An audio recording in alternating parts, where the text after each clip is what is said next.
Bonjour et bienvenue dans le Cloud Cleaner, le podcast qui navigue dans la stratosphère. Bonjour Jérôme, comment vas-tu? Bonjour, je vais très bien et toi? Ah, moi ça roule. C'est le début d'année, je suis content. J'ai pris aucune nouvelle résolution, mais je pense que c'est bien. Et toi, d'ailleurs, t'as pris des nouvelles résolutions? Ouais, non, en fait non plus. Ça marche jamais. Donc moi, les révolutions, je peux les faire le 2 février, le 6 août ou le 15 septembre, ce sera mieux en fait. Je suis d'accord avec toi, ouais. Franchement, nouvelle année, bon, c'est un tour de la planète autour du soleil. Et je dois dire aussi, bonjour Antoine, comment vas-tu? Très bien. Bonjour Anthony, salut Jérôme. Pas, Enchanté. pas de nouvelles résolutions pour toi? Moi, je fais ça en septembre. Ah ouais, Parce que c'est plus logique, ouais. après les vacances, généralement, je suis reposé, je suis plein de bonne volonté. Bon, ça marche pas mieux, mais moi, c'est en septembre. Donc, je n'ai même pas réfléchi. Ça marche pas en moi. C'est pas la bonne période. En plus, en septembre, tu peux inclure les gosses dedans, leur dire ta nouvelle Ah oui, résolution cette année, c'est ça. c'est en septembre que ça change. C'est pratique. Alors, aujourd'hui, on va parler, c'est un nouvel épisode du Cloud Screener. Et on va parler de la grande vague de l'année, la grande vague de l'année dernière, qui est bien sûr l'IA avec la vision, les LLM, le speech to text, le text to speech. Mais cependant, il y a une autre vague qu'on sait, qu'on voit arriver, se déplacer depuis des lustres. Est-ce que vous savez c'est laquelle? Le VDI. Non, pas tout à fait. C'est pas ça. C'est une autre vague. C'est une autre vague qui, normalement, avec l'IA, ça devrait créer deux vagues qui vont s'affronter comme ça et créer un bris de mer avec des mouvements puissants qui vont agiter les foules. Une onde. Et le problème, c'est qu'il y a une onde en fait qui est vachement plus grande que l'autre, qui est en train de la manger. Est-ce que vous savez quelle est cette onde qui se fait surpasser par l'IA? Vous répondez? Donald Oui, tu Trump, peux, tu le peux. quantique, je sais pas. C'est quand même quantique. Non, vas-y, je t'écoute, Antoine. Je sais pas, le cloud, non? Non, non, non, je dirais plutôt que la vague qui se fait surpasser, c'est celle du Green DC et du Green Cloud. On, Ça, on- ouais. on a une vague comme ça qui arrive depuis 10 ans, qui se déplace et qui devient de plus en plus grande, qui est celle des techniques pour nous verdir nos infrastructures. Et depuis 1 ou 2 ans, ou 3 ans, allez, 4 ans, on a une grosse vague, un tsunami de l'IA qui nous annule cette vague de verdissement des data centers. Et donc, vous l'avez deviné, on va parler de cette vague qui se fait manger, qui est celle du verdissement des data centers. Notamment ce que ça veut réellement dire, un data center vert. Et parce que quand les Big 3 nous pondent des documents de 80 pages pour nous expliquer comment est-ce qu'ils sont verts, comment est-ce qu'ils ne consomment pas, comment est-ce que ils nous font des jolies promesses pour 2030, 2040, 2050, en 40K, etc. Bah, notre invité, lui, il va nous fondre un document de, allez, 20 pages, où en fait, il y aura plus de sens que dans les 240 pages qu'on aurait pu lire dans d'autres documents. Cet invité, c'est donc Antoine Lagier, qui est Cloud Advisor à Mézenc. Et Voilà. donc, je l'ai voulu l'inviter pour déchiffrer toutes les nuances de vert qui existent dans notre industrie. Et donc, rebonjour Antoine. Est-ce que tu peux te présenter, s'il te plaît? Oui. Alors, j'ai combien de temps? Parce que, Là, on va mettre le chrono pour la présentation. On va dire 48 secondes et demie. ok. C'est parti, bam. Antoine Lagier, effectivement. Alors, moi, ça fait 20 ans que je bosse dans l'IT. Je viens de l'infra, historiquement. Des projets, j'ai fait pas mal de VMware à l'époque, de la supervision, à l'époque où le cloud n'existait pas du tout. Bon, la vie m'a ramené sur le cloud, en particulier le cloud public. Là, il y a 10 ans à peu près, il y a 10 ans, j'ai rejoint un cabinet de conseil qui était pure player dans le cloud. C'était rare à l'époque, qui s'appelait BIMAP, le cabinet, qui a été racheté par Sopra après. Et depuis, j'ai pas quitté ce domaine d'expertise. Alors après, le cloud, ça peut être hyper vaste. Moi chez BIMAP, ensuite Team Spirit et ensuite maintenant là je suis freelance à mon compte.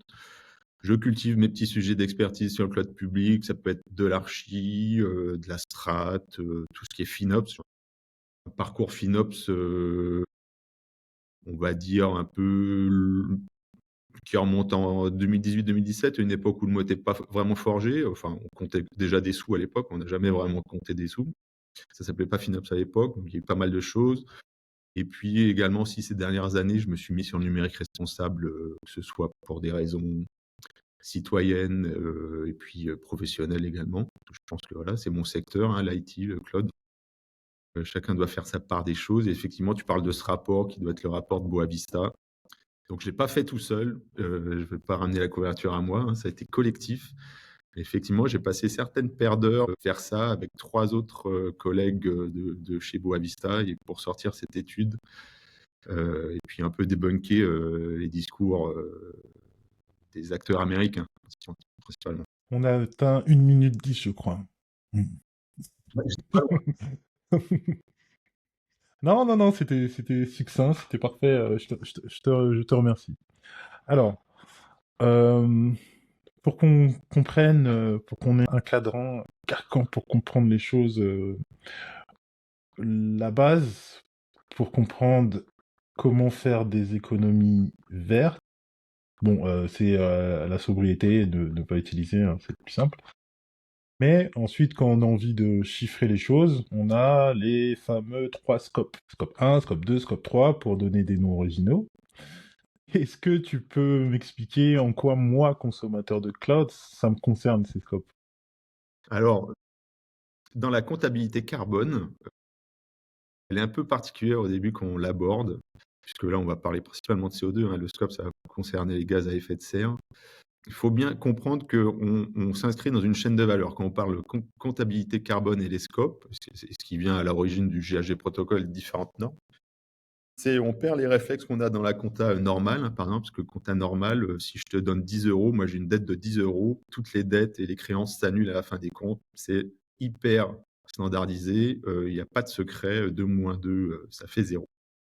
En compta carbone, on s'inscrit dans une chaîne de valeur et puis on marche un peu sur les pieds. C'est-à-dire, si tu comptes le bilan carbone de tout le monde et toutes les entreprises en France ou dans le monde, tu vas avoir une valeur qui est supérieure à ce qu'on a réellement émis en termes de gaz à effet de serre.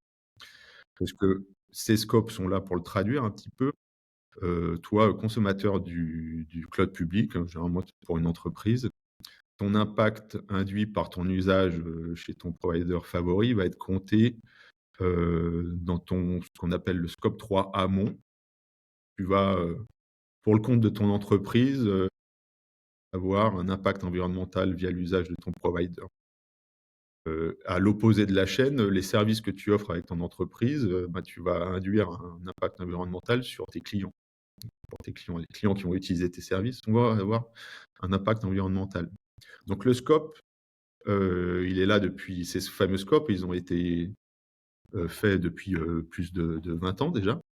Ils sont là un peu pour traduire ça, c'est-à-dire une entreprise lambda a un certain impact environnemental, CO2, équivalent, et on le découpe en 3 scopes. Alors, tu as le scope 1, dont on ne va pas beaucoup parler, parce que généralement, en particulier dans notre industrie, il est un peu petit, c'est toutes tes sources d'énergie que tu as en propre.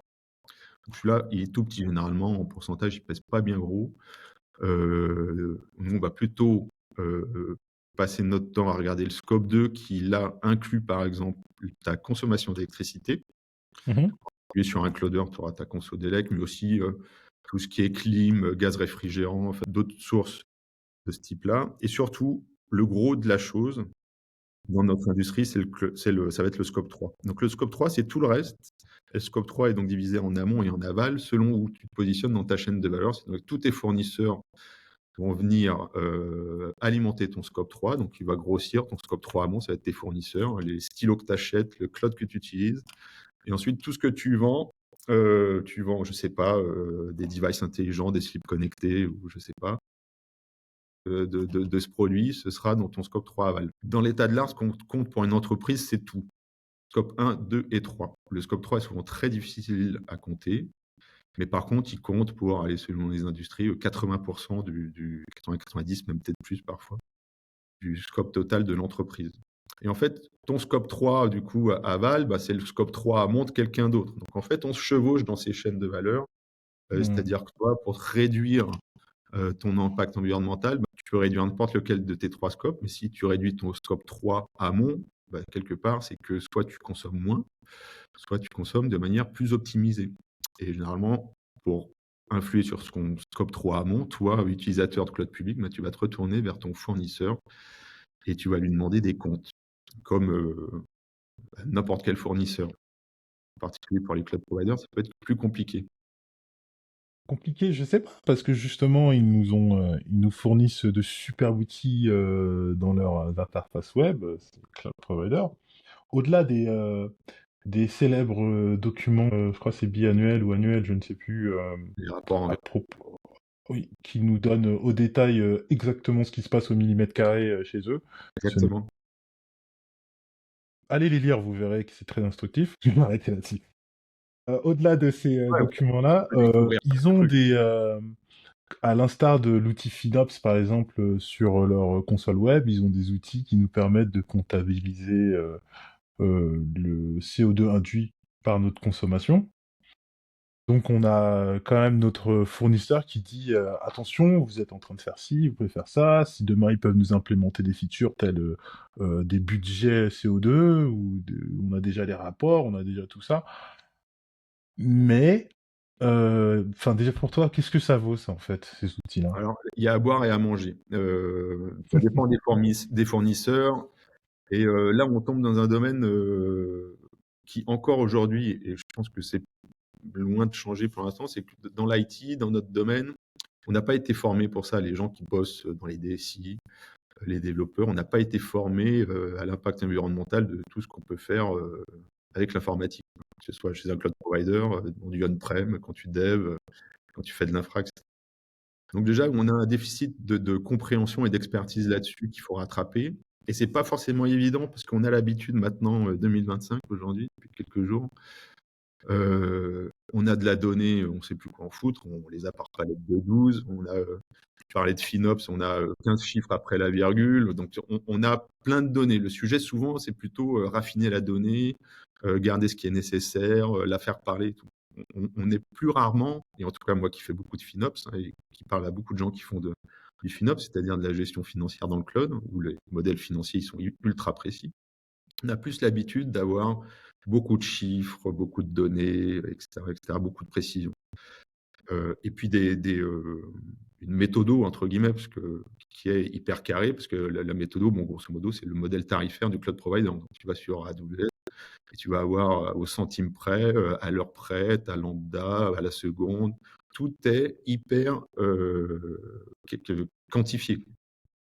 Quand on parle d'impact environnemental, on est complètement à l'autre bout du spectre, c'est-à-dire que là, on nage dans le brouillard, parce que, c'est plus dur quand même, c'est quand même plus compliqué.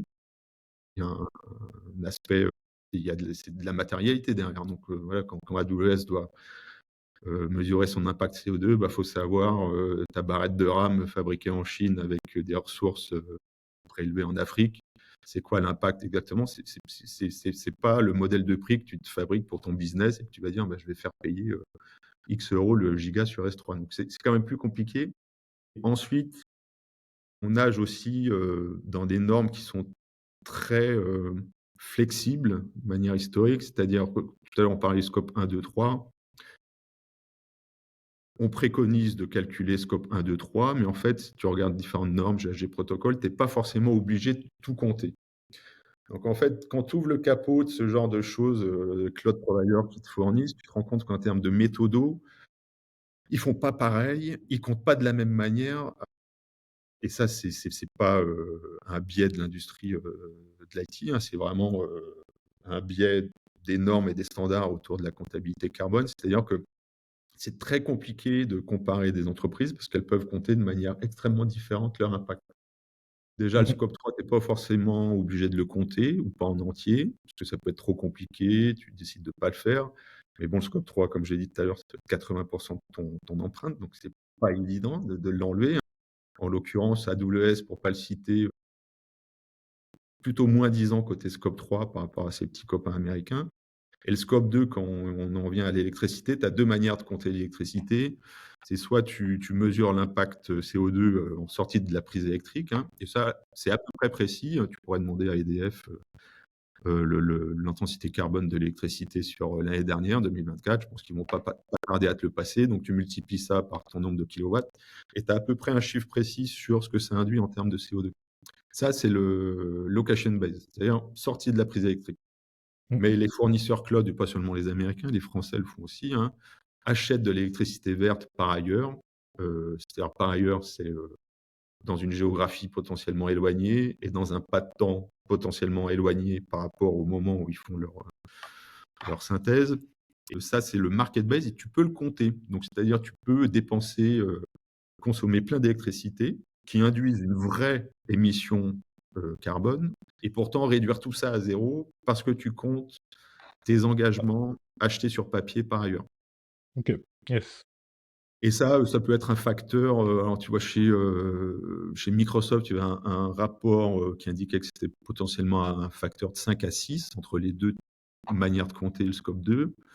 Chez AWS, j'ai eu un rapport de 3. Enfin, c'est loin d'être négligeable, quoi. En fait, tu compares GCP à AWS, en fait, tu peux pas comparer les chiffres. Et donc, quand ils te donnent des chiffres sur leur site, eh ben, déjà, on a ce déficit-là de compréhension pour la plupart d'entre nous. Et c'est pas péjoratif, hein, c'est juste que faut prendre le temps de comprendre, de débunker un peu la méthode, de lire la doc et de voir, bah ouais, il y en a un qui me dit que je dépense beaucoup moins, enfin que j'émets beaucoup moins CO2, mais la méthode fait en sorte que effectivement, de manière un peu artificielle, je suis à zéro, alors que l'autre, j'ai l'impression d'émettre plus pour le même usage, mais la méthode est quand même un peu plus équitable, quoi. Donc là, on a un vrai déficit d'expertise côté IT là-dessus, et c'est déjà écart à combler dans les entreprises. C'est un peu le cas que je rencontre chez moi avec tous mes benchmarks et mes comparaisons de cloud, dans le sens où, ouais, il y a deux produits qui sont pas déclarés similaires d'abord par les fournisseurs, mais pour les consommateurs, ça a l'air pareil. Ensuite, quand on va regarder dans les détails, il y a des biais de partout, parce que quand tu mesures ça, bah, il faut garder en tête qu'il y a ci qui est différent. Et d'ailleurs, en parlant de mesures, tous ces scopes, c'est que le CO2? Alors, en plus, très bonne question, très bonne remarque. Là, on prend le truc par le bout de la lorgnette. En plus, effectivement, parce que là, on va parler que de CO2 équivalent. Alors, ça veut dire que tous les gaz à effet de serre, le gaz fluorisé, par exemple, pour les clims, ça va rentrer en compte. Mm. Donc, on ramène tout ça au CO2, mais là, on n'est que, on va dire, sur la limite planétaire climatique, on va dire, dérèglement climatique, émissions de CO2. Mais c'est loin d'être le seul impact environnemental de manière générale, hein, parce que Mm. il y en a d'autres, et c'est loin d'être le seul impact environnemental de l'IT en particulier. L'IT consomme aussi beaucoup de ressources naturelles, ressources abiotiques, donc des minerais typiquement, et puis aussi beaucoup de pétrole, effectivement. Donc là, si on dézoome un peu, c'est vrai que si on voulait vraiment évaluer l'impact environnemental du numérique sur un cas d'usage en particulier, une appli, la GNIA, j'en sais rien, il faudrait dézoomer, il faudrait prendre tous ces facteurs d'impact environnementaux. Si tu les catalogues tous, hein, à l'ADEME, tu dois en avoir 12 ou 15 à peu près. Mais dans l'IT, on n'est pas pas vraiment concerné par tous. On est concerné par CO2, l'usage de l'eau, ressources abiotiques, principalement minéral, et puis tout ce qui est hydrocarbures. Donc, il faudrait regarder ça, et puis regarder ça sur tout le cycle de vie de ce qu'on fait. Parce que faire une requête ChatGPT, ça va consommer un certain nombre d'électricité quand tu l'as fait, mais avant, il a fallu fabriquer les serveurs sur lesquels tu fais ta requête. Ça induit plein d'impacts. Et puis, il a fallu aussi entraîner ton ChatGPT ou ton Claude, ou j'en sais rien. Et ça aussi, ça a pas mal d'impact, parce qu'il a fallu le faire tourner pendant des semaines et des semaines, avec de l'électricité, des gros GPU NVIDIA qui ont été fabriqués par ailleurs, etc. Donc, quand tu tires la pelote, tu vois tout un tas de trucs. Mais aujourd'hui, c'est tellement compliqué d'avoir des chiffres consolidés. Ce qui est fourni par les providers, aujourd'hui, c'est du CO2 équivalent. Certains commencent à bouger sur l'eau. Scaleway, par exemple, va inclure l'eau, a inclus l'eau fin d'année dernière dans sa calculette. Donc voilà, petit à petit, on étend le périmètre, mais ça se fait petit à petit, parce qu'il y a un tel travail académique à faire avant de pouvoir consolider tout ça après pour toi, consommateur de ton cloud public. Il faut savoir par puce, par barrette de RAM, combien ça inclut de consommation d'eau, quels sont les impacts en termes blablabla. Donc tout ça, c'est des recherches académiques qui doivent être faites, et ça met du temps. clairement. Et s'il n'y a pas cette recherche académique, l'état de l'art, il va être encore pire, parce que chacun va avoir sa mesure. Et j'imagine les Américains qui vont nous sortir des mesures d'eau en gallons, En et, plus, et des choses en feet et en inch, etc. Donc, ouais. t'as raison, mais on s'améliore. Quand t'as plus de métriques, plus d'abac là-dessus, tu fais des ratios monétaires. Des fois, quand tu fais des bilans carbone, tu es obligé de faire des ratios monétaires. Tu vas dire, par exemple, l'industrie du tourisme en France, c'est X centaines de millions. Il y a eu tant de nuitées d'hôtel. Et ben, l'impact carbone par nuitée d'hôtel, tu fais ta règle de 3 et tu le trouves. Et il y a quelques années, tu avais encore des facteurs d'impact dans l'IT, par exemple à l'ADEME, où l'impact, par exemple, d'un switch, tu le comptais au kilogramme de switch. C'est pas au switch, au kilogramme. Le ratio a été construit faute de mieux, si tu veux, comme ça. Tu avais 4 kilos de switch, bah ça te faisait tant à la fin. Du coup, pour optimiser ton entreprise, tu prenais les switches les plus légers. Comptablement, oui, à la fin, ça influait. Donc tout ça, on essaye de l'affiner, mais c'est un peu longuet, quoi. Ça met du temps. Et en attendant, tu as des fournisseurs qui s'engouffrent dans cette zone un peu grise pour faire croire que, en les choisissant, tu vas sauver la planète. Et là, ça devient un peu non équitable, voire très trompeur, quoi. Mensonger. Et toi, Jérôme, quel est ton impact environnemental dans les data centers? Moi, je pollue énormément. Mais D'accord. vraiment, en plus. Enfin, je veux dire, en matière informatique, je suis un gros consommateur, étant donné que je travaille 8 heures par jour. Donc, quelque part, c'est un peu caca. Mais je n'utilise pas la voiture, très peu, beaucoup de vélo. Je sais pas, 4-5 kilos de viande par jour. Beaucoup de sas. Beaucoup de sas. Beaucoup de sas. Tu peux utiliser beaucoup d'informatique dans ta journée, Ouais. mais si on zoome en arrière un petit peu, qu'on regarde les impacts, la vérité, c'est que de manière générale, hein, quel que soit le facteur d'impact et tout, 80% des impacts de l'IT, c'est nos devices. Donc, si tu utilises un ordinateur que tu fais durer très longtemps et que tu utilises dans un pays qui a une électricité peu carbonée, et ben à la fin des fins, tu vas peu d'impact. Enfin, tu en auras, hein, bien sûr, mais tu vas le diluer dans le temps et ce sera quand même beaucoup mieux que de changer ton iPhone tous les ans. Parce que c'est ça qui est catastrophique aujourd'hui. Oui. Et d'ailleurs, j'avais vu une vidéo, je sais plus sur YouTube, je sais plus, bref. Et il y a Jean-Marc Jancovici qui propose, je sais plus sur quel site, je sais plus si c'est sur, j'oublie tout, mon cerveau il y arrive plus. Mais si je sais plus si c'est sa fondation ou autre chose, il propose un outil qui permet de calculer notre empreinte, nos émissions. Et en fait, un Français moyen, je crois que c'est 11 tonnes par an, un truc comme ça, je sais plus. Une dizaine à peu près. Dizaine. Nous, au Brésil, on peut rigoler, mais on est à 2 ou 3, je crois. Donc, c'est beaucoup, beaucoup moins. Alors, l'argument, c'est que apparemment, si le Brésil était riche, les habitants pourraient beaucoup plus. Ça, c'est une chose.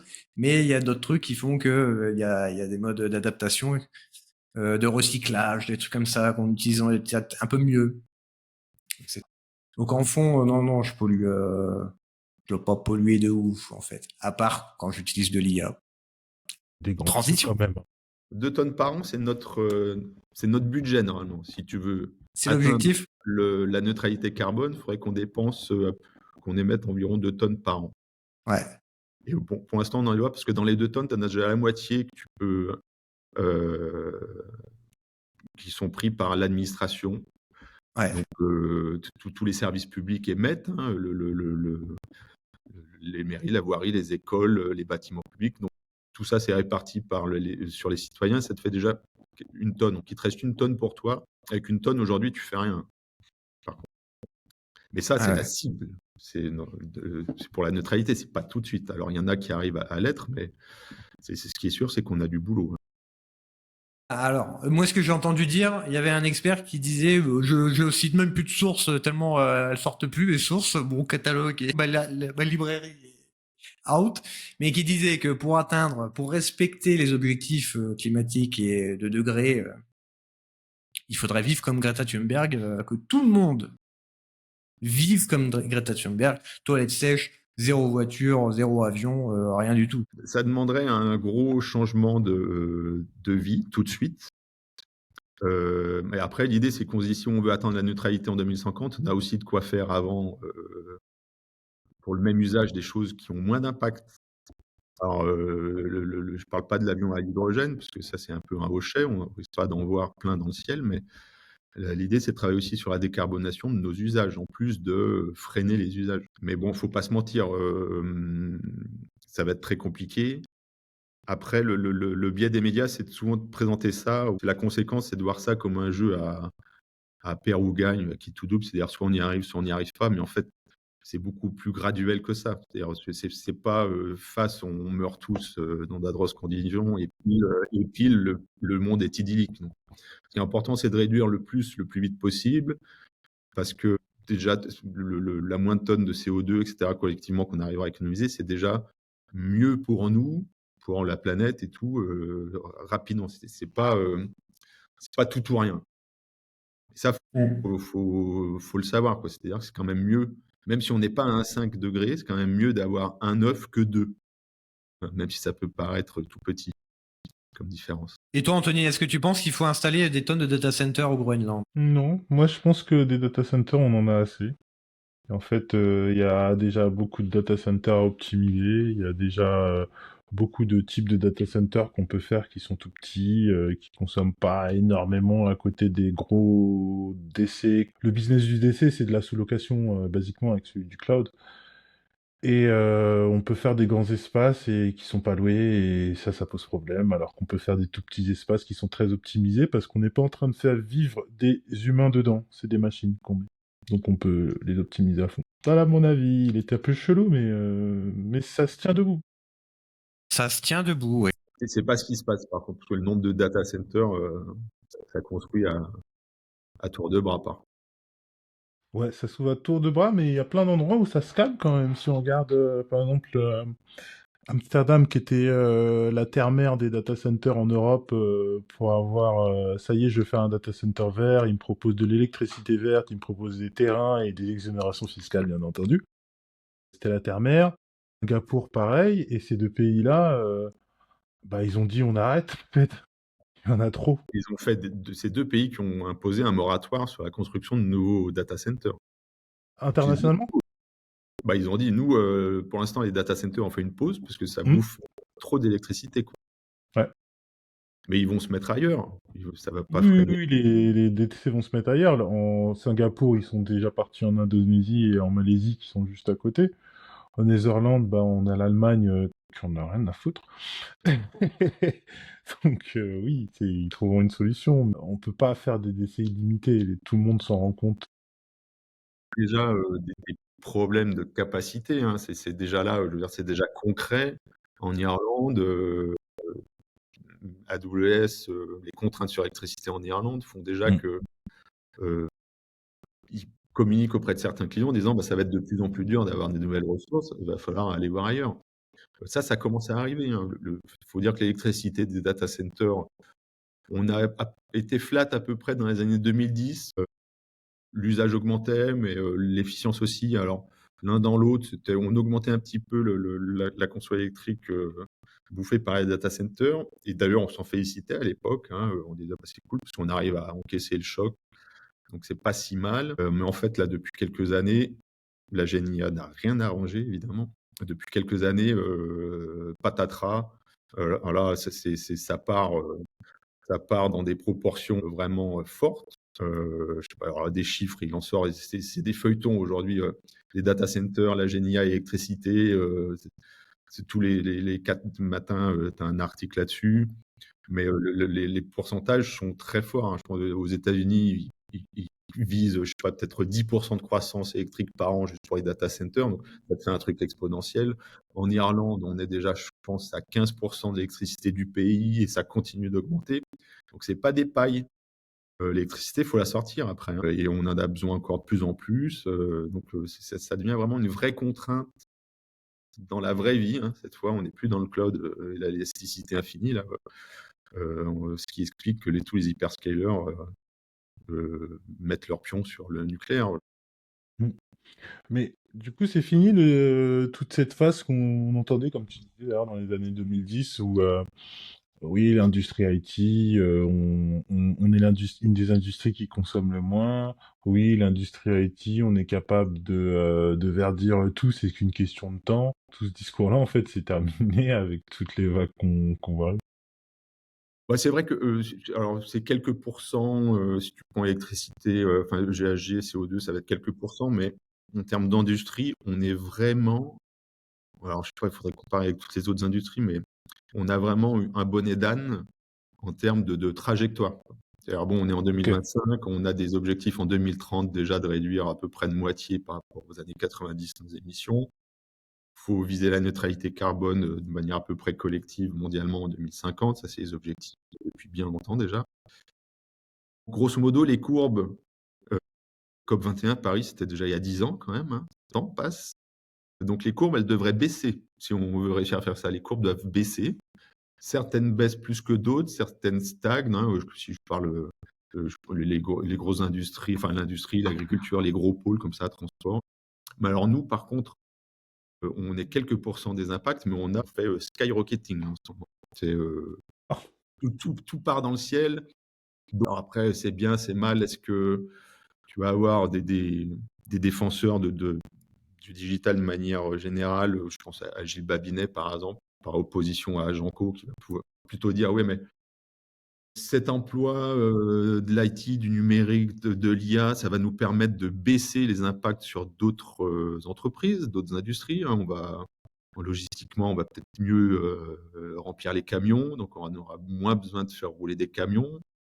Il paraît que Shine a communiqué comme quoi avec l'IA, ils arrivent à avoir un taux de remplissage, moins de stock, etc. Donc moins d'espace, etc., moins d'impact. Mais tout ça, ça reste assez vaporeux. C'est-à-dire pour mietrer, pour chiffrer les externalités positives ou négatives du numérique, c'est dur. C'est toujours l'évaluation, la mesure de ce genre de choses, c'est compliqué. Donc, tu as souvent deux écoles qui se font face avec certaines études, certaines convictions, et c'est pas évident de tirer une conclusion. Donc, en tout cas, c'est vrai que nous, côté IT, on en revient. Tu vois, l'étude de l'ADEME il y a quelques années sur la France, un périmètre France, donc, sur le digital. Donc, digital, c'est pas seulement le data center, ça va être ta PlayStation, ta télé connectée, etc. Tout confondu. Le scénario, la trajectoire business jusqu'en 2050, c'est x3 à peu près en termes de tonnes de CO2. Alors x3, on peut se dire c'est pas grand-chose, mais ça nous amènerait en 2050 à la date où on doit être neutre en carbone, hein, c'est-à-dire qu'en France, on émet autant de CO2 que le pays peut en absorber. Je crois que de mémoire, c'est 80 millions de tonnes. On doit être aux alentours de 400, 450 aujourd'hui. Mais si on est neutre en carbone et que le digital en France continue sa croissance, on aurait les 2 tiers de nos émissions pour le numérique, pour le digital, et 1 tiers pour tout le reste, l'alimentation, les transports, le logement, etc. Donc c'est pas soutenable aujourd'hui la trajectoire qu'on a avec les objectifs qu'on a. Faut faire rentrer un rond dans un carré, quoi.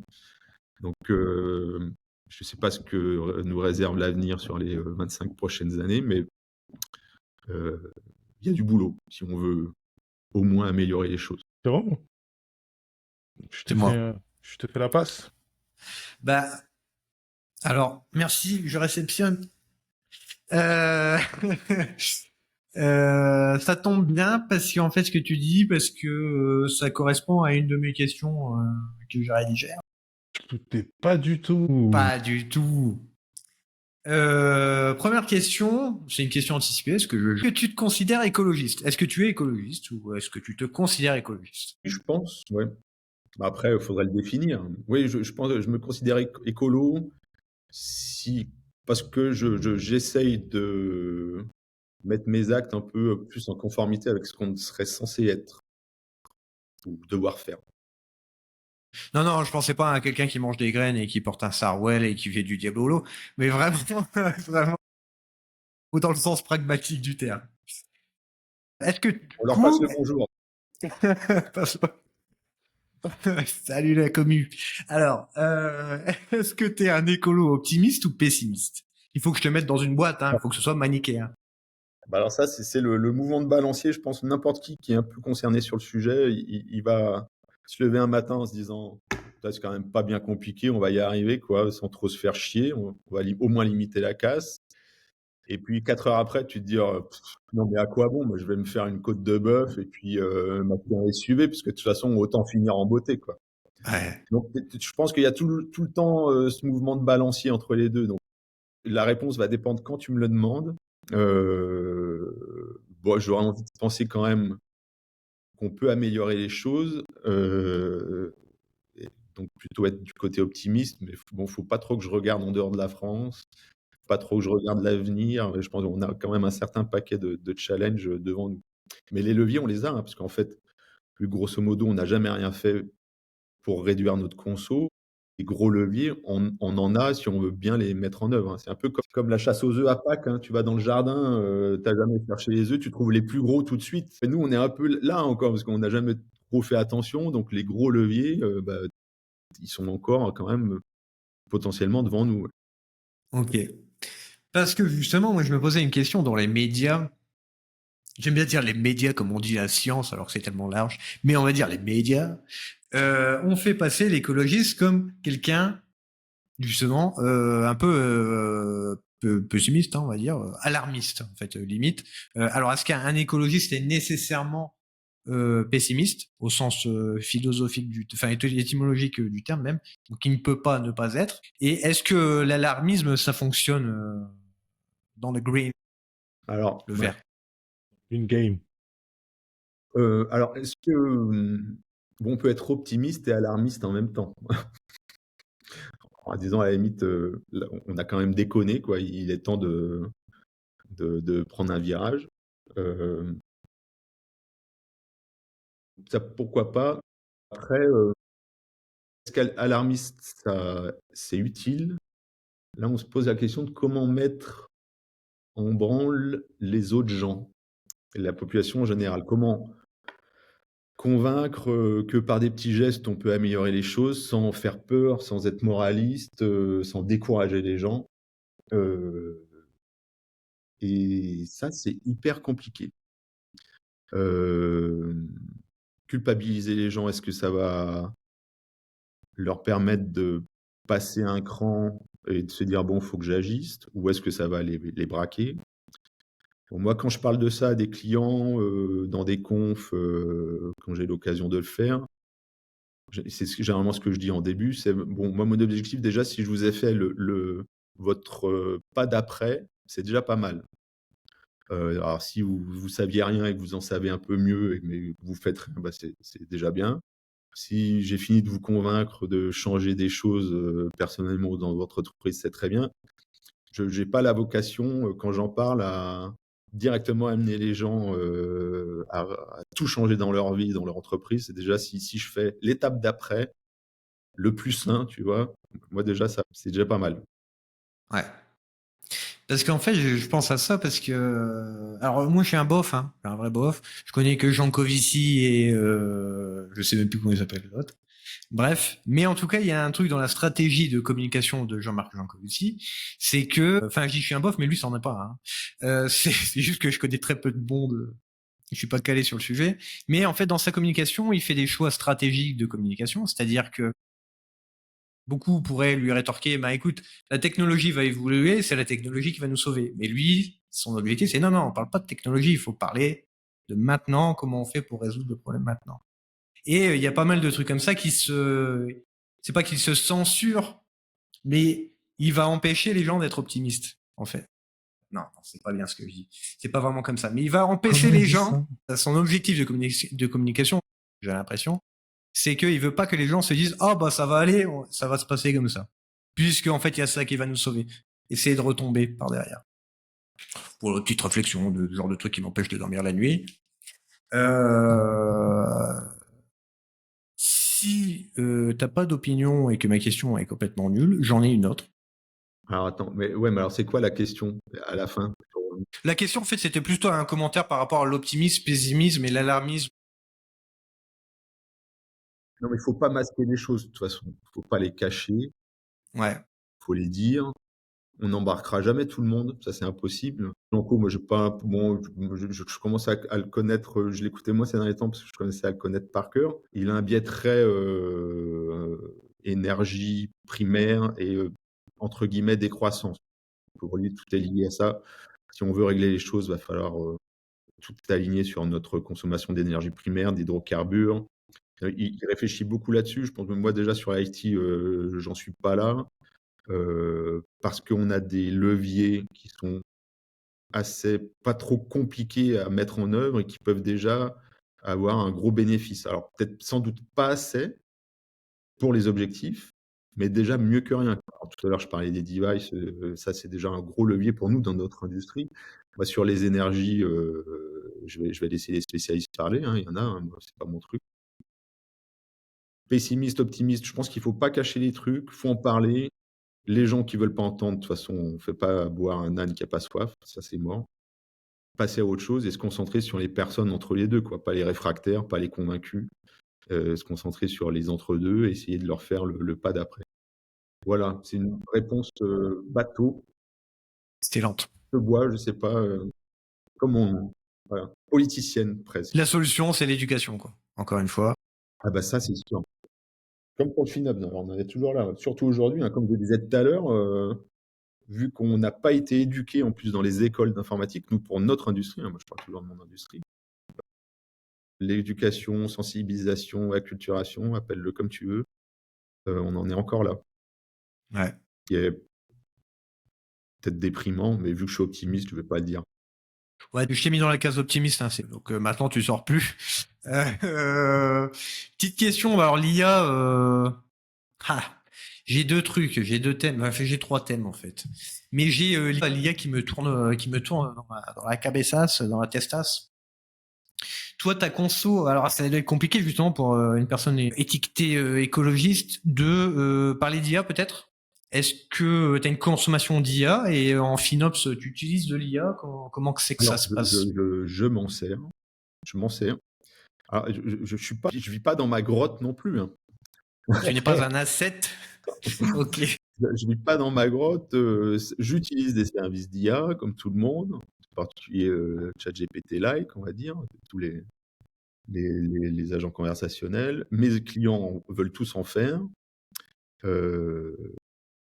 Donc, moi, si tu veux, c'est vrai qu'on a un problème de hype, mais ça, c'est pas nouveau. Hein. Nous, on est spécialiste de la hype dans l'IT. Donc, on adore les tendances de fond, les modes, le next big thing qui va arriver. Pour l'instant, c'est l'IA.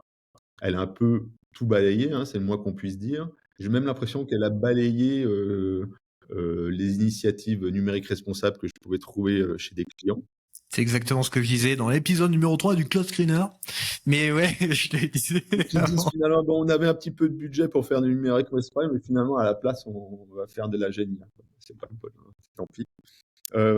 Donc oui, moi je m'en sers. Et c'est vrai que bon, l'explosion de la demande d'électricité, ça en vient en partie. Pour l'instant, ça pose effectivement problème. Ça ne veut pas dire qu'il ne faut pas s'en servir, parce que déjà, c'est encore plus compliqué de mesurer et d'évaluer, c'est toujours pareil. La requête ChatGPT, ça pèse combien? Ben, c'est compliqué à dire. On est toujours dans cette zone un peu ripou des fournisseurs qui fournissent aucun ABAC, surtout rien, pas de données sur ce que ça implique en termes d'entraînement, etc. Comme ça, personne ne sait, tout le monde se bataille sur des chiffres qu'ils ont devinés avec leurs petits doigts. Mais on va pas ne pas s'en servir, mais je pense qu'il faut s'en servir avec modération. C'est toujours un peu pareil. Il y a des choses qui sont faisables avec des modèles plus petits ou sans IA du tout, qui peuvent faire l'affaire, qui ont des résultats tout à fait satisfaisants. Il y a eu une étude il n'y a pas longtemps là-dessus sur la performance de petits modèles, par exemple, par rapport à des modèles énormes qui sont censés tout faire. Ça peut fonctionner avec moins. Voilà. Ça, c'est la partie efficience qu'il faut adresser, mais ça ne suffira pas. Il faut aussi voir le côté besoin. Il faut questionner le besoin. Ça vaut pour l'IA comme pour le reste. Être optimisé, dépenser, émettre le moins possible pour un usage donné, ça suffira malheureusement pas à remplir nos objectifs. On peut dire on s'en fout. Mais il y a quand même un gros truc qui est questionner le besoin. C'est-à-dire, est-ce que j'ai vraiment besoin de ci, de ça, ici? Et ça, pour l'instant, c'est 0. J'ai peu l'impression que quiconque veuille bien questionner son besoin. En plus, on a un biais dans l'IT, c'est qu'on est des techos, hein. On aime bien jouer, on aime bien le challenge, on aime bien comprendre comment ça fonctionne, aller gratter les choses. C'est ce que je comprends tout à fait, et ça nous aide pas dans notre Toujours dans le même sujet, mais pas lié à la consommation, mais plus dans ta fonction, ton statut de freelance. Est-ce que justement cette IA, elle t'aide? Est-ce qu'elle, tu la considères peut-être comme un assistant, ou pas du tout? T'es toujours en mode ouais, freelance, solo, comme un cowboy. je m'en sers. Je suis pas un gros consommateur. Ouais, Parfois, je pense quand même entre trouver le bon outil, le bon prompt, comment enchaîner les trucs pour obtenir mon résultat, c'est peut-être aussi rapide de le faire soi-même. complètement. Je pense qu'on peut tomber dans un biais comme ça. Donc, moi, je m'en sers pour toujours les mêmes usages, challenger sur des idées, de faire des générations de 2-3 trucs, de résumer, de faire de la trad. Voilà. J'ai pas d'assistants qui me font mes CR encore. J'ai pas, voilà, j'ai pas plus capitalisé là-dedans. Moi, j'ai un usage assez light, malgré tout, mais je m'en sers, évidemment. Mais tu sais que c'est intéressant ce que tu dis sur le on peut faire autant avec moins, parce que il y a peut-être un an maintenant, il y a eu la super évolution de ChatGPT qui est devenu O, avec le multimodal et la vision et patati et patata. Sauf que pas aussi bien avancé, et je vais m'expliquer juste après. Mais en tout cas, le fait de donner une image à une IA et qu'elle nous donne un ou deux paragraphes sur ce qu'il y a dans cette image-là, c'est quelque chose qui se fait avec YOLO Ultralytics il y a 8 ans.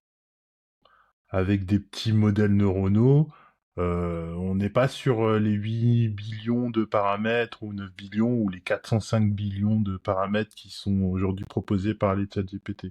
Et on savait déjà produire un paragraphe à partir de plein de formats d'images, plein de tailles d'images, etc., etc. Et ces mêmes modèles, parce qu'on peut appeler ça des modèles, hein, même s'ils pèsent 3 MO. Le même modèle-là, il pesait 3 MO, il fonctionnait sur des CPU Intel, ARM et tout ce qu'on peut trouver sur le marché. C'est juste qu'il y a une hype. On adore ça, les hypes dans l'informatique. Celle-là, elle est carabinée. Et puis c'est très bon pour créer du contenu sur YouTube, ce genre de truc, c'est à l'infini. Donc on peut en faire des vidéos quand on est YouTubeur, quand on on a un média ou un truc comme ça, c'est du contenu infini. Quasi. Je finis juste avec un petit truc encore lié à l'IA que tu as partagé, qui est intéressant. J'ai pas tout lu, j'avoue. Je me suis dit, est-ce que je lis tout ou est-ce que je lis pas tout? T'aurais Si dû je demander lis, de faire un résumé par, par ChatGPT, oui. voilà, par un LLM quelconque. C'est la notion de technofascisme. Oui. Un truc que tu as partagé il y a quelques temps sur LinkedIn. Et je trouvais cette notion intéressante et le fait qu'il parle de... en gros, que l'IA servirait juste les géants, en gros, et ça les nourrirait d'eux-mêmes. Et ça va pas révolutionner le monde, en gros, selon eux. Ça va juste les aider à perdurer, à garder leur grosse société. Peut-être que ça va creuser un certain écart par rapport aux petits. Et l'article, c'est y aura-t-il une alternative au technofascisme? C'est quoi le technofascisme, en gros? Putain, alors t'as des super questions. Si je me souviens bien, c'était, je suis abonné à une lettre, Dans les algos? une bonne vieille mailing list sur le numérique en tant que marché, hein, technologie de surveillance, où est-ce que ça nous amène en termes de vie, qu'est-ce que ça implique sur nos vies, donc des trucs un peu plus Profond. philosophiques que ce que j'ai tendance à faire de temps en temps, hein. C'est une mailing list, je crois, de Thibaut Prévost, si je dis pas de bêtises. Il parlait d'un bouquin qui s'appelle Dans les algorithmes, et qui reprenait un petit peu sur ce technofascisme tel qu'on peut le voir aussi aujourd'hui outre-Atlantique avec ce qui se passe, Trump qui arrive, Musk qui prend de l'importance, l'omniprésence de X, de Musk sur X, et que on voit aussi un combat de modèles sur des valeurs. Hein. Musk, il a créé XAI parce que il voulait pas d'un LLM woke, hein, quelque part. Hein. Il voulait pas que. Donc cette direction vers les LLM, elle comporte aussi tout un tas de valeurs de société qui risquent de nous influer. Hein. On le voit, tout ce qui est éthique aussi, ça fait beaucoup couler d'encre ces dernières années. Chez Google, tout ça, il y a eu des gens qui se sont fait virer, des lanceurs d'alerte qui se sont fait jeter, qui ont eu des soucis. Donc ce papier, il parlait de ça. Il parlait effectivement aussi de cette hype. Hein.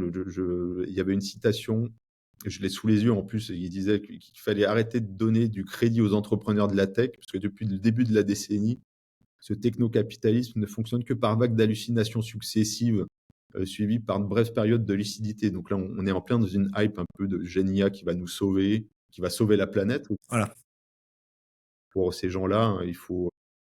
Tout à l'heure, tu parlais d'être sauvés par la techno, ils sont complètement techno-solutionnistes. Donc, pour eux, il faut tout ouvrir, y aller à fond, parce qu'ensuite, c'est l'IA qu'on aura créée qui va nous dire comment sauver le climat. Donc ça fait 10 ans qu'on l'entend, mais ça ne vient pas. Et donc, ouais, ce papier, il parlait de ça. Moi, j'ai pas lu le bouquin, parce que il parlait d'un bouquin derrière, hein, mais je l'ai pas lu. Mais il y a des sujets là-dessus, et il y a aussi des sujets, et ça me fait rappeler, j'ai entendu une interview aussi d'Amasio, l'auteur de SF, là, sur un podcast que j'adore qui s'appelle Le Code a changé, de Xavier Delaporte, hein, qui est sur Radio France. Alors moi, en ce moment, j'adore écouter Damasio plus que le lire, parce qu'il a toujours des réflexions hyper pertinentes sur effectivement ce monde digital, techno, qui nous amène, en quoi il va changer notre manière d'être. Et quand il s'agit de penser le monde actuel, Damasio, comme le post dont tu parlais, hein, sur le technofascisme, faire un petit pas, tu vois, faire un petit pas en arrière et regarder la picture un peu plus globale, ça fait du bien de temps en temps. Et c'est des mouvements de fond qui peuvent faire un peu frémir, tu vois, les excès vers lesquels ça peut aller. Puis là, on se dirige vers une période quand même assez d'incertitude. Ouais. Donc, voilà, je conseille à tout le monde d'aller lire ces différents trucs. C'est très instructif. Je mettrai les liens. Je mettrai les liens en commentaire. Et j'en profiterai pour mettre un like de pouce. J'en profite rapidement pour parler d'un livre que je commence à lire, que j'ai commencé à lire, j'ai bien entamé, qui s'appelle Chien 51. Alors c'est pas par rapport à l'IA, mais c'est par rapport à un géant de la tech qui rachète un pays. La Grèce est écroulée, ils ont pu racheter un pays. Quoi que c'est, qu'est-ce qui se passe une fois qu'ils ont racheté le pays? C'est pas Jojo, c'est pas joli, c'est pas très joli. Donc c'est en mode Black Mirror, bien sûr. Hein. Et ils vont en faire un film, malheureusement, j'ai envie de dire, pour pousser les gens à lire. Lol. Et puis voilà. J'ai fini avec mes questions alambiquées. Dans la case pessimiste, Jérôme ou... Alors moi, je suis trop optimiste. C'est-à-dire que je vais toujours trouver dire, oh non, ça va aller comme ça. Même si c'est pour te calmer, en fait. C'est pour me réduire rassurer. Le niveau d'optimisme, quoi. Ah ouais, je mets de l'eau sur le feu un peu. Donc j'essaie tout de bonnes pratiques, c'est-à-dire que je laisse le robinet allumé quand je me brosse les dents seulement 10 minutes. Et avant c'était 20, c'est déjà mieux. Avant c'était 20 ou toute la nuit. Non, il y a plein de trucs, des petites pratiques, on sait jamais si ça marche pas, mais que je fais. Ici au Brésil, alors là c'est l'eau, elle reste coulée, yalla. Non, ça va. Je suis plutôt optimiste, mais j'ai de bonnes pratiques. En toute modestie, hein, vraiment totale. Non, mais moi je retiens quand même ton 2 millions de tonnes de CO2 par habitant au Brésil. Et la question que je me pose là-dessus, c'est les feux de forêt énormes que vous faites, ils sont comptabilisés dedans ou pas? Alors je pense pas, justement. En fait, même moi, j'ai vérifié, j'ai été formé au travail de journaliste, donc on m'a appris à croiser les données, et à chaque fois, je trouve 2 tonnes. Je sais pas si ça, et les tonnes de viande, parce qu'ici, ils mangent du bœuf, mais c'est de l'eau, hein. Donc, je sais pas comment c'est calculé, les voitures, elles polluent à mort, je sais pas. Il n'y a pas de filtre, etc. Moi, j'ai une voiture de 2006. Là, c'est vrai que peut-être qu'elle commence à dater, je sais pas. Je sais pas à partir de quand il faut en racheter une. Mais Non, non, il y a des je trucs trouve ça va. C'était chelous. pour pas saber, comme on dit au Brésil. Place à Béa, Portugal. J'ai une question. Petite pub, on a fait une superbe vidéo sur un data center d'Infomaniac en Suisse. Je vous invite à aller la regarder, à lâcher votre meilleur commentaire, votre bouton like, et si vous avez kiffé, lâchez kiffer en commentaire, bien entendu. Alors, on a fait une super vidéo sur un data center d'Infomaniac. L'idée du data center est qu'il a été extra pensé pour avoir le moins d'impact possible. Alors, je suis pas du tout dans ce domaine-là, mais je vais essayer de m'aventurer pour t'expliquer un peu le truc. L'idée, c'est qu'un data center, ça consomme quoi qu'il arrive. Les déchets que crée un data center, c'est la chaleur, le plus gros déchet. Et donc, on va utiliser ce déchet-là et le recycler comme du compost pour arriver à avoir une valeur à donner à ce déchet-là. Quand je dis que le déchet d'un data center c'est la chaleur, c'est parce que autant il y a tout qui crée de la chaleur pour chauffer, pour les pièces elles-mêmes, pour la clim, enfin tout produit de la chaleur. Et eux ils récupèrent cette chaleur pour chauffer de l'eau et cette eau pour les populations qui habitent autour du data center. Avec tout ça, ils ont même pas de la diabatique, ils ont d'autres systèmes, mais quoi qu'il arrive, l'idée c'est vraiment que ils consomment le moins et ils récupèrent le plus. Moi, je suis convaincu que tous les data centers devraient être dans un design à peu près similaire. Mais bon, ça c'est Anthony qui est content. Mais toi, t'en penses quoi d'un data center comme ça? Est-ce que peut-être c'est trop sophistiqué pour pouvoir être standardisé? Est-ce que, en fait, il y a d'autres solutions et eux, ils ont choisi leur voie ou... Enfin, qu'est-ce que tu penses de... Ah, mais je pense que c'est très bien, quitte à faire des data centers, autant qu'ils soient aux petits oignons. Moi, j'ai pas de doute que les hyperscalers Infomaniac en font partie, Scaleway OVH en France en font partie. Ils ont une expertise et une ingénierie sur les data centers euh, très élevée par rapport à une boîte quelconque du CAC 40 qui va fabriquer son data center à lui. Et ça, tu le vois dans les métriques, hein, tu le vois par exemple typiquement. Alors, on en revient toujours au PUE parce que c'est celui sur lequel on a le plus d'historique, celui sur lequel les entreprises communiquent le plus. Malheureusement, hein, il faudrait aussi qu'on se mette à parler des indicateurs autour de l'eau, etc. Mais bon, c'est un autre sujet dont on peut reparler. Et les PUE des hyperscalers, donc le PUE, c'est le ratio entre l'énergie qui arrive au DC et l'énergie qui arrive au serveur, dont tu te sers vraiment pour faire tes calculs. Donc si c'est 1, c'est parfait. Et plus il est grand, moins bon c'est. La moyenne, je pense qu'en ce moment, la moyenne de PUE moyen d'un data center moyen, ça doit être un 7 ou un 8. Bon, les hyperscalers, ils sont à 1,10, 1,20, Scaleway y compris. OVH doit être autour des mêmes ordres de grandeur. Et déjà, si tu prends entreprise CAC 40, c'est du vécu. Entreprise CAC 40, donc grosse entreprise avec ses propres data centers, elle tombe déjà autour de 1,5, 1,6. En sachant que la moyenne, c'est 1,8. Donc ensuite, tu as tout un tas de data centers. Alors si on appelle ça data center, c'est peut-être un placard à balai, une data room, si on l'appelle correctement, avec des PUE pourris. Donc effectivement, vaut mieux des data centers hyper ingénieurés, on va dire, comme celui d'Infomaniac, hyper efficient, bien rempli, surtout, avec un taux de mutualisation et de conso qui est important. Et c'est déjà mieux que d'avoir des trucs éparpillés dans la nature. Ça fait pas de doute. Et cette récupération de la chaleur fatale, ça se met dans quel scope? C'est une bonne question. Alors, ta chaleur fatale, tu dois pouvoir la comptabiliser d'une manière ou d'une autre et réduire ton bilan carbone. C'est une bonne question. Je ne voudrais pas dire de bêtises, donc je vais m'arrêter là. En fait, si. Mais oui, la chaleur fatale, c'est très bien de récupérer la chaleur fatale. Alors après, les data centers, ça fait d'autres déchets, hein, ça fait de la chaleur, mais ça fait aussi plein de rebut matériels, donc, réutilisation. Donc ça peut être un sujet aussi. Je ne sais pas ce qu'en fait Infomaniac. OVH communique pas mal dessus, hein, sur la manière dont ils font vivre le plus longtemps possible les différentes pièces. Ça passe d'une offre à l'autre, hein, chez eux. Plus la pièce est vieille, plus ça va dans l'offre grand public, pas cher, qui me suffit, etc., etc. Donc ça, c'est aussi des choses importantes à prendre en compte. Mais voilà, bon, chaleur fatale, très bien, bah, c'est super. Il faut faire ça des petits peu. Hein. Depuis le début, on parle beaucoup de faire plus avec autant, ou faire autant avec moins aussi. Ça marche, ça va dans les deux sens. Pourquoi est-ce qu'on n'est pas tous passés déjà, par exemple, au processeur ARM? Si, enfin déjà par exemple, Apple est passé complètement à ARM, ils ont quand même fait un move assez charmé quand même qu'ils ont fait. Ils sont passés entièrement chez ARM, donc il y a potentiellement je ne sais combien de centaines de millions de personnes qui obligatoirement vont passer chez ARM. Niveau serveur, on a quand même du mal en fait. Bon, je pense que les gens ont pas envie d'abandonner leurs copains AMD et Intel, c'est vrai.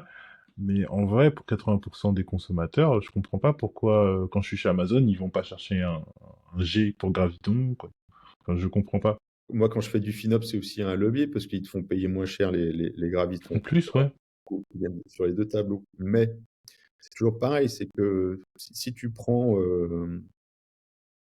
c'est plus efficient. Donc c'est plus efficient pour le même usage, ça va consommer moins. Pour le même usage, tu vas payer moins. Mm. Mais après, ça raconte pas toute l'histoire de prendre ça. Le truc, c'est que comme je disais tout à l'heure, si tout le monde met ses exercices au rebut, tout le monde passe sur du ARM, mais il faut les fabriquer, tous ces ARM et tous ces ordinateurs derrière. Donc ça, c'est un truc qui passe sous le boisseau. Côté cloud provider, ils disent toujours, on va passer à la dernière génération, c'est magnifique, ça coûte moins cher, c'est super. Eux, ils peuvent y trouver de l'intérêt, hein, parce que quand ils ont des régions dans des endroits avec une électricité forte en carbone, si leurs clients utilisent du matos peu efficient, ça va faire exploser leur scope. Et en plus, eux, ça leur fait consommer moins d'électricité derrière. Hein. Ils en transmettent une partie aux clients, puis eux, ça leur fait des bénéfices. Mm. Mais à l'arrivée, ça n'adresse pas le sujet de la matérialité du cloud et de tout ce matos qu'on fabrique à tour de bras de partout.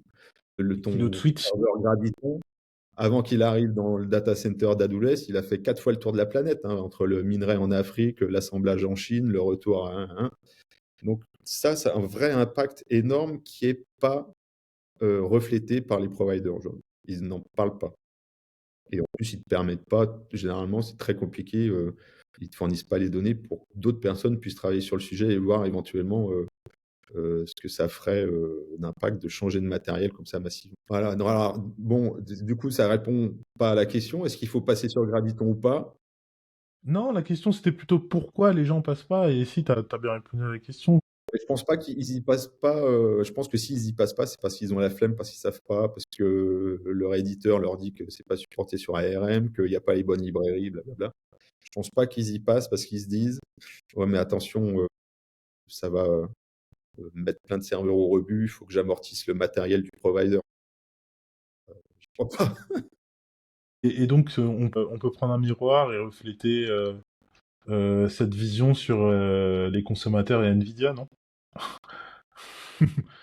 Partout. Pour ce Dès qui que est- tu as un choix, dès la- que tu as du matos, et la question serait, mais pourquoi est-ce que vous passez pas sur d'autres solutions que des GPU qui sont censés faire du graphique, pas de l'IA?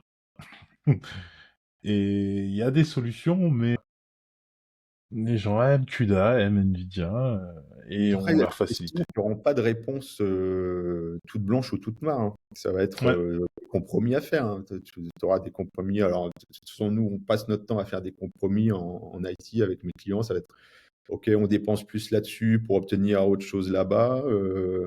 On met tel features pour obtenir plus d'usage, plus d'adoption. On va réduire ça pour polluer moins. Donc, la partie environnementale, ça va juste être un critère de plus. Et ça ne sera pas même d'ailleurs un critère, ce seront des critères. C'est-à-dire, est-ce qu'il vaut mieux consommer plus de pétrole ou émettre moins de CO2, quoi. Tu as souvent un cas, alors je ne me souviens pas lequel est lequel, mais tu vois, par exemple, entre un écran LCD et un écran OLED, alors je vais peut-être intervertir les deux ou les technos, mais tu as une techno qui est beaucoup plus émettrice de CO2 et qui a moins besoin de ressources, et l'autre qui a plus besoin de ressources, mais qui émet moins de CO2. Donc à l'arrivée, tu fais quoi? Tu prends l'un ou l'autre? C'est le choix entre la peste et le choléra, tu peux dire. Tu vois, donc tout ça, c'est difficile à juger, difficile de prendre des décisions, parce qu'en plus, les données, pour l'instant, sont dans des ordres de grandeur et de précision qui sont hyper larges. Donc tout ça, c'est dur. C'est Mm. du genre de décisions qui sont compliquées. Si tu posais la question, c'est déjà un effort. Tu vois, poser la bonne question, c'est un effort. Et trouver les bonnes réponses, c'est encore pire. Des superbes benchmarks, comme d'habitude. Ça fait un bout de temps qu'on discute. Un petit 1h17, je crois, à peu près. On a déjà sorti beaucoup de questions. Jérôme, je te laisse la dernière salve. Bon, dernière petite question. Est-ce qu'on peut dire que t'es un vieux de la vieille quelque part? Dans la tech, hein, avec le respect. Ça commence. Hein. Chaque année, je gagne 1 an d'expérience. C'est comme dans les jeux vidéo. Voilà. Alors, est-ce que maintenant t'es à un niveau XP 11 000?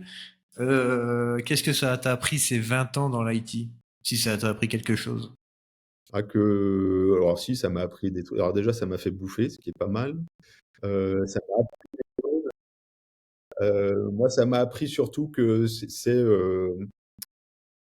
en plus, putain, là, je vais dire une chose que Larry Ellison a dit, alors que je l'aime que très moyennement, mais c'est que c'est une industrie de la mode, en fait. C'est incroyable comment chaque année, tous les 2 ans, tu as soi-disant une super révolution qui arrive, qui va tout changer. Alors, une horloge cassée, ça donne la bonne heure 2 fois par jour. Donc, un jour, ça sera vrai. Hein, la GNIA, c'est sans doute vrai d'ailleurs. C'était un vrai changement. Moi, ça fait 20 ans que j'entends ça. Chaque année, quand tu disais en intro, Anthony, tu parlais de la vague qui allait se faire dépasser. J'ai dit VDI pour la blague. Moi, il y a 10 ans, 10 ans un peu plus, chaque année, ça allait être l'année du bureau virtuel. Tout le monde allait passer sur des bureaux virtuels. Tout le monde, ça allait tout défoncer. Et puis, ça a duré 3-4 ans, ça n'a jamais décollé. Puis, on est passé à autre chose. Donc, on a une industrie de la mode. Et ça ne se dément pas depuis que j'en fais. Et je rajouterais même que c'est de la mode, mais il y a des choses cycliques qui reviennent avec d'autres matières, mais c'est la même chose. Les DB, le NoSQL, les conteneurs, ça revient 20 ans après, y a pas de souci. Faire des paires, c'est toujours travailler. Hein. Tout le monde a dit ça une fois dans sa vie, dans l'industrie. Rien ne se perd, tout se transforme. Votre dernière question, monsieur Jérôme? Ça ira, mais après c'est des questions, c'est des questions. Il va falloir prendre, c'est des coups de pied dans la fourmilière, quoi. Après c'est des grosses questions. Attention, non, mais là il va y avoir le FBI derrière. Non, c'est ira. J'aurais tellement d'autres questions, mais il faut clôturer, monsieur. Bah, moi, j'aurais simplement une dernière requête envers toi, Antoine. Est-ce que tu as un conseil à donner à nos audio téléspectateurs? Un conseil, un livre, un média qui devrait regarder, que tu voudrais suggérer? Alors j'en ai plein. Je peux en donner plusieurs. Ouais, bien sûr. Alors, vu qu'on a beaucoup parlé numérique responsable, pourtant c'est quasi presque pas mon activité quotidienne, parce que je fais beaucoup d'autres choses aussi. Si ça intéresse comment t'as dit, les audio téléspectateurs, je leur dirais d'aller voir Boavista, qui est une assoce loi 1901, avec des gens très sympas, dont je fais partie, punchy, dynamique, qui essayent de faire les choses bien, voilà, qui ment pas, quoi. Donc si vous voulez vous investir, enfin déjà comprendre, éventuellement donner un peu de votre temps, allez voir sur Boavista. Hein. Boavista, c'est boavista.org. Donc ça, sur la partie numérique responsable, c'est très bien. Voilà, je prêche un peu pour la sauce à laquelle j'ai essayé de donner du temps ces derniers mois, dernières années. Je leur dirais aussi, en termes de bouquins, tu as parlé de bouquins.